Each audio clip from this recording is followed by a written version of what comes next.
ఏంటయ్యా ఇది? మిమ్మల్నే నా పేరు తలుచుకొనగాని ఏ పని మొదలుపెట్టరు, కానీ నన్నే అవమానిస్తున్నారే. అందరూ కలిసి చేసుకునే పండుగని చివరకు తిట్టుకునే దండగలా చేశారే. మా అమ్మ నన్ను పసుపుతో చేస్తే మీరేమో దాన్ని కాస్త ప్లాస్టర్ ఆఫ్ పారిస్లోకి మార్చేశారు.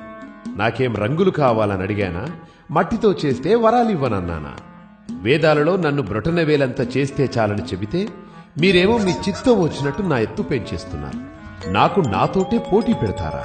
అన్నా, ఒక్క అడుగుతో మొదలై 60 అడుగులకు చేర్చేశారు.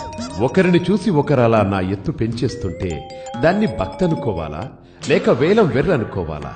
ఎత్తు ఎంతన్నది కాదయ్యా, భక్తి ఎంతన్నది ముఖ్యం.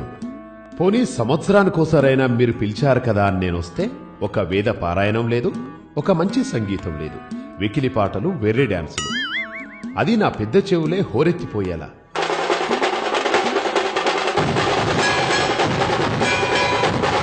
పాపం నా మూషికడు ఆ పాటల హోరికి పారిపోతున్నాడు కూడా.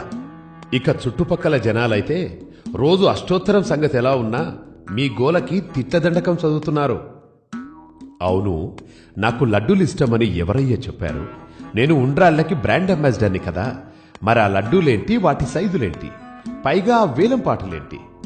అసలు నా కథ, నా రూపమే కాదు, నా ప్రసాదం కూడా మార్చేస్తారా?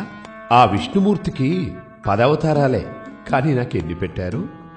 నాతో క్రికెట్ ఆడించారు, గ్లోబుల మీద ఎక్కించారు, మోటార్ సైకిల్ తొక్కించారు, నా ట్రేడ్ మార్క్ అయిన బుజ్జి బొజ్జరు తీసి 6 ప్యాక్స్ పెట్టారు, టోపీలు పెట్టారు, తలపాగ జుట్టారు, సినిమా హీరోలా తయారు చేశారు.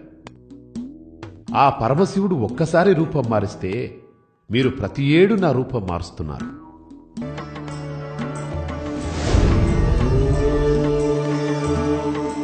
అసలే ఇరుకు రోడ్లు, గతుకుల సందులు, వీటితోనే ట్రాఫిక్ జామ్లవుతుంటే నా పండుగ పేరుతో వాటిని ఇంకాస్త పెంచేలా రోడ్ల మీద ఆ ఊరేగింపులేంటి, ఆ డాన్సులేంటి? జనాలు ఇళ్లకి చేరలేక నన్ను తిట్టుకుంటున్నారయ్యా. నిన్నటికి నిన్న సిటీ మొత్తం చెట్లకు చెట్లే కొట్టేస్తున్నారు. ఏంటయ్యా అంటే నిమజ్జనం రోజు అడ్డొస్తాయి అంటున్నారు. నాకు ఆకులు అలములంటే ఇష్టమని తెలిసి వాటినిచ్చే చెట్లను నా పేరు చెప్పి నరికేస్తుంటే ఇదెక్కడి పండుగయ్యా? ఇక నిమజ్జనం గురించి చెప్పేదేముంది? నిమజ్జనం రోజు భక్తి ముసుగులో మీరు చేసే పనులు అంతా ఇంతా కాదు. నా విగ్రహం వెనకాల క్వార్టర్ బాటిళ్ల కేసులు, గుడంబా క్యాన్లు, నా విగ్రహం ముందు తాగి తూలుతూ వికృత విన్యాసాలు, హోరెత్తే డ్రమ్ములు, మైకుల రణగొన ధ్వనులు, తాగి మైమరిచి మీరు వేసే కేకలకి మీ నోటి నుండి వచ్చే గుడుంబా తుంపర్లు పన్నీరుగా నా మీద చిలకరిస్తూ నన్ను ఊరేగిస్తున్నారు. మీ దగ్గర వచ్చే గుడంబా వాసన కంటే ఆ హుసేన్ సాగర్ నీటి కంపే ఎన్నో రెట్ల మేలనిపిస్తుంది. నాకొద్దు బాబు ఈ నిమజ్జనం. నేను బారిపోతున్నా.